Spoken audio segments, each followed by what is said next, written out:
Ini yang standar nih. Jadi mulai sekarang keluarkan pedoman berkehidupan dari Nabi. Dari pikiran, ke mata, ke telinga, ke lisan, sampai ke ujung kaki.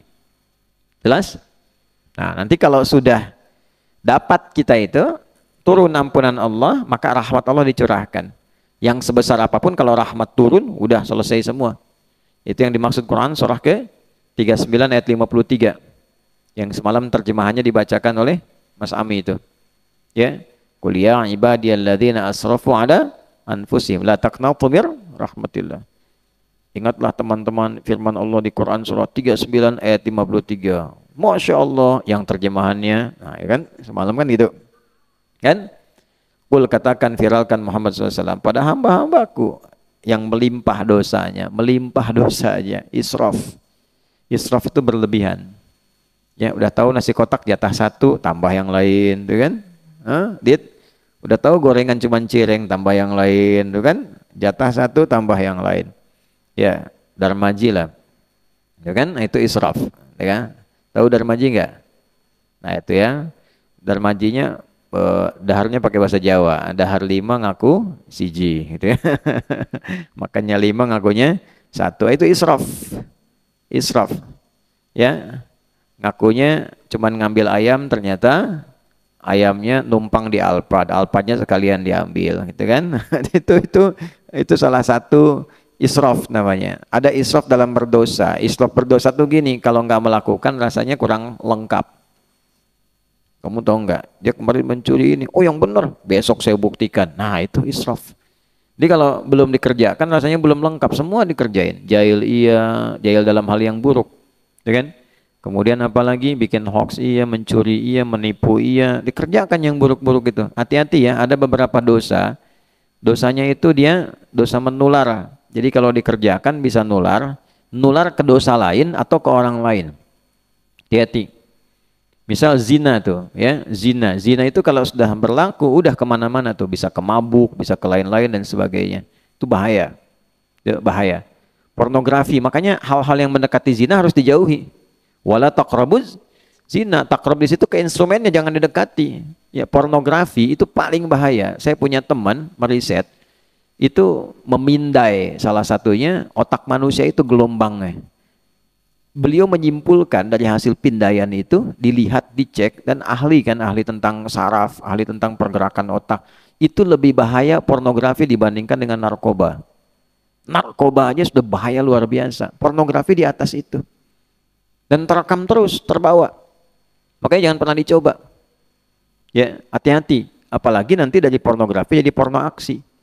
Itu berbahaya dan mengganggu, karena di otak kita kan ada dua bagian yang berfungsi, otak kanan, otak kiri.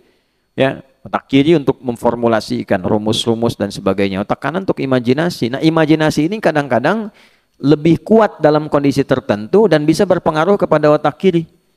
Ya, gampangnya gini, kalau lagi ngafalin Quran, itu kan otak kiri berperan tuh, ramu, narik lagi. Tapi kan sering terganggu, setan masuknya ke otak kanan, bukan kirinya. Makanya ketika baca, mau ngapalin, membayangkan apa, terjadi nggak begitu? Tiba-tiba dipindahin, tuh kan?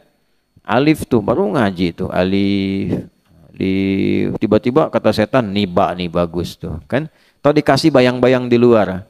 Ya lagi baca tuh alif lam mim, kamu inget tuh waktu main bola tuh, oh bola kamu diambil Jackie Chan, tendang aja langsung sama dia tuh, oh, muncul tuh, padahal lagi baca Quran, Jack tuh itu.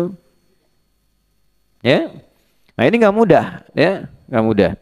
Nah, jadi itu gambaran yang pertama untuk kita semuanya. Apa yang kita kerjakan itu, kalau kita lakukan niatnya untuk mencintai Allah dengan cara mengikuti Nabi Shallallahu Alaihi Wasallam, maka yang pertama diberikan adalah ampunan dari apa? Dosa. Nanti ampunan dosa itu kalau sudah akumulasi, yang israf pun diberikan. Saat diberikan itu rahmat Allah. Rahmat Allah. Qul ya ibadiyalladzina ya asrafu la taqnatu min rahmatillah. Qul ya ibadiyalladzina asrafu ala anfusihim la taqnatu bir rahmatillah. Viralkan Muhammad SAW pada hambaku yang melimpah dosanya. Banyak. Jangan putus asa dari rahmat Allah. Kalau sudah rahmat diberikan, innallaha yaghfiru dzunuba jami'a. Semua jenis dosa diberikan. Makanya saya sering sampaikan teman-teman yang lagi pesantren, terutama di lembaga permasyarakatan. Ya, pesantren di situ. Saya sebut pesantren itu karena paling enak. Diberikan fasilitas setelah merasa berdosa, diputus, masuk pada lingkungan, diisolasi. Kan kerjaannya cuman ke masjid, kalau yang muslim ke masjid, balik kamar. Cuman kamarnya kan dijerujiin aja gitu, ke masjid, masuk kamar, masuk lagi ruang makan, balik lagi. Itu kalau nggak dimanfaatkan untuk taubat, mendekati Allah, sayang-sayang. Bahasanya gini, kamu sudah aku kurung di situ kan, kata Allah tuh kan, dimasukkan ke situ dengan sistem yang dibuat di situ, belum kenal Allah juga, kemana lagi mesti diberikan. Itu poinnya. Nah, maka pada titik ini ketika rahmat diberikan, ya jangan putus asa dari rahmat Allah. Begitu rahmat datang, yang lain dibuka. Ujian jadi gampang. Kalau rahmat turun, ujian gampang. Ya, karena formulasi ujian di Quran surah ke-2 ayat 155 sampai 157, "Walanabluwannakum bisyai'in minal khaufi wal ju'i wa naqsin minal amwali wal anfusi wath thamarat wa basyiris sabirin." 156-nya, "Alladzina idza asabathum musibah qalu inna lillahi wa inna ilaihi raji'un." Lalu Allah selesaikan semua ujian itu. 157-nya, "Ulaika alaihim salawatum mir rabbihim wa rahmah."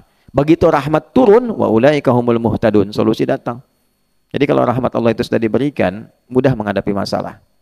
Ilmu, ya, bahwa wajada 'abdan min ibadina atainahu rahmatan min indina wa 'allamnahu min ladunna ilma. Ya, Quran surah 18 ayat 65. Ilmu datang, itu rahmat. Nanti kalau rahmat Allah diturunkan pada kita dari ujung kepala sampai ujung kaki karena sering istighfar. Ini matanya ikut Nabi cara melihatnya, telinga ikut Nabi cara mendengarnya, lisan ikut Nabi cara bicaranya. Kita belajari. Sebulan ini saya pengen belajar cara Nabi menunjukkan kita memandang. Besoknya lagi Nabi mengajarkan telinga mendengar sampai ke ujung kaki. Maka nanti seluruh tubuh kita terjaga menjadi hamba Allah yang diliputi oleh rahmat. Ya, nama Allah yang memberikan rahmat di dunia yang cukup luas, Rahman.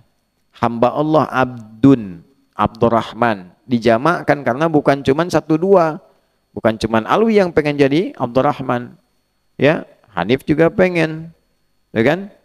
Siapa lagi? Yang lain juga pengen. Razik walaupun tadi ada di sini kemudian keluar belum balik lagi, pengen juga dapat rahmat Allah. Ya. Pengen tuh calon istrinya yang nonton tuh, ya belum balik lagi tuh Razik tuh. Ya, kalau dapat rahmat Allah, jadi abdun menjadi apa? Ibadun. Maka ibad ditambah rahman jadi ibadur rahman. Wa ibadur rahmanil ladzina yamshuna 'alal ardi hauna wa idza khatabahumul jahiluna qalu salama. Santai, ada masalah apa aja lewat, ya. Yang dipikirin tuh bukan masalahnya, yang dipikirin tuh aduh ini kawan saya dosa nih. Gimana cara Allah nanti ya? Cara supaya dia dapat ampunan Allah. Ya, gitu poinnya. Jadi yang jadi pikiran tuh bukan persoalan yang dia kerjakannya pada materinya bukan, tapi takut nih orang terjerumus dalam keburukan. Ya makanya qalu salama, mudah-mudahan selamat deh gitu kan.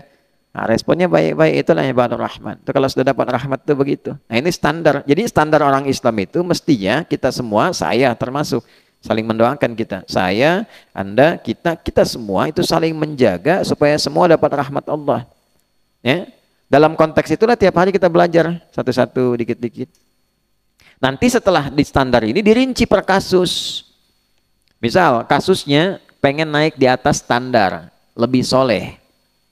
Ya, lebih soleh. Maka nanti hubbun disifati dengan ihsan. Sudah dicintai Allah dan ibadahnya juga selalu merasa diawasi Allah. Jadi gabungan antara ya muhibbin dengan muhsinin disatukan jadi satu tuh. Dia dapat cinta Allah karena sifat ihsannya, san tuh. Gitu. Dapat cinta Allah karena sifat ihsannya. Karena dia gabungkan dua itu, maka saat pulangnya saking rahmat Allah itu luas, disuruh masuk surga, luasnya seluas langit dan bumi.